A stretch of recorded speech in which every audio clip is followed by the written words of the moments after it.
And me. The Krantz cake is a yeasted dough which originates from Jerusalem. This one has dark chocolate running through the middle. As with any dough, it starts with... I enjoy cooking bacon and stop working with flour. Yeah, so you want to go for 530 grams of plain flour. Some white caster sugar, 100 grams, and sift it. So the recipe calls for 2 teaspoons dried action yeast, but I had some sourdough knocking around, so I added a bit of sourdough starter to give it a tangy flavour, but I also added some dried action yeast because I wanted to make sure that it would rise.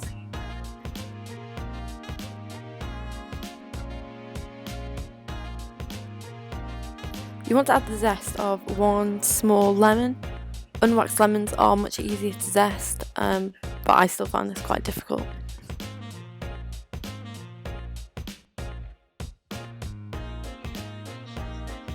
So then just give that a mix, and then you need to go in with 3 large eggs, ideally free range. Please note my one-handed crack. I've now put on my mum's apron, hence the name Granny's Kitchen. And the final ingredient is water, 120 millilitres. Now you want to stir your dough till it comes together. I find a chopstick is actually really good for this. And then once it forms a kind of cohesive ball, you can just use your hand instead. So just bring all the ingredients together, and when they form a ball, turn it out onto the tabletop and you can begin kneading. Then once you've kneaded it for a bit, you want to add 1/3 teaspoon of salt. Knead that in, and then you want to add 150 grams of room temperature butter. As you can see, my butter was not room temperature at all. It was quite solid and hard. So I found it easy just to chop it up and put it in the microwave for like 5 seconds, and it'll come out nice and soft. So you need to start working the butter into your dough, probably about a cube at a time is the easiest way to do this. And your bench scraper will come in handy. Oh, what's that? A bench scraper? Yes, this is my new bench scraper. I get it free from work, so if you want one, let me know. They will change your life. They make working with any dough really easy. And look, I can do cool special effects. Okay, so back to the dough. You just want to keep working in that butter, a little bit at a time. It will feel really, really sticky, but keep going for maybe like 10 minutes. And after a bit, it will come together to form a smooth dough. This is now ready to prove, so grab a bowl, put a bit of sunflower oil in to stop it from sticking, and then just move your dough into it.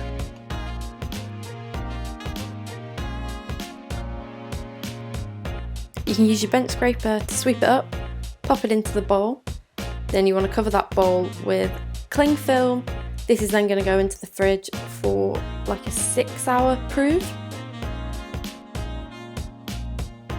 It's now time to make the filling that goes in the middle. So you want to start with some dark chocolate. It doesn't have to be super high quality. Just chop it up. You want it quite small because it needs to melt. Don't forget to keep a bit for yourself.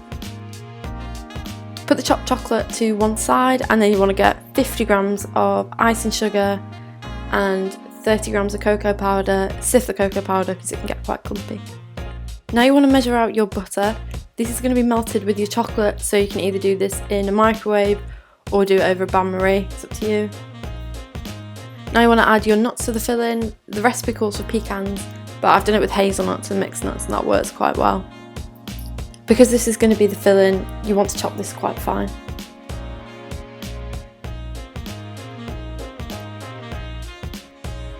Oh, look at that angle. You're about to watch me do a bad thing. I added the pecans to the chocolate icing mix. I wasn't supposed to do that, so I took them out. You need to keep them aside for sprinkling. Once your dough's had about 3 hours to prove in the fridge, you want to turn it out onto a well floured surface and cut it into halves. You're going to do them both separately because this recipe makes 2 loaves. Now make sure you flour the surface really, really well, because the first time I did this, I didn't, and it was a nightmare. And then you want to roll it out to a rectangle shape. I think it's about 30 by 40. Doesn't really matter, just a large rectangle. I forgot to record this, but you want to add the melted butter and chocolate to the icing sugar, and this makes a paste which you then are going to spread out. Don't forget to only use half of it because you're making 2 loaves. And then on top of that you want to sprinkle your pecans, which is why you wanted to chop them small. And then sprinkle over a bit of caster sugar over the top. It feels ridiculous, but it kind of does need the sweetness because of the dark chocolate. Then you're going to need to roll up your dough, so try and start quite tight because it gets quite large. And then chop off either end and slice confidently down the middle. You need 2 separate tubes. Okay, attach the end piece, turn them over each other. Then you're going to want to take 1 tube and pass it over the other. This forms a nice pattern. Then you're going to pop that in your loaf tin, ideally lined with baking parchment. You just want to make a quick sugar syrup, equal parts sugar to water, let it dissolve on the heat. So once your loaf's been in the oven for about 50 minutes on 180, it will come out looking beautiful like this. As ever, my camera broke, so I don't have great pictures of it. So here is one that I made before. As you can see, it comes out looking unreal. You get a really cool spiral in the middle. It tastes really nice. The sugar syrup, although you put a lot on it, you kind of do need it. I mean, look at that, it's great. Hiya. Paige, what did you think of the Krantz cake? I thought it was excellent. I think it's better than the last one as well. Sorry. Dank. It's light, it's moist, the chocolate running through it is beautiful. Yeah, 10 out of 10.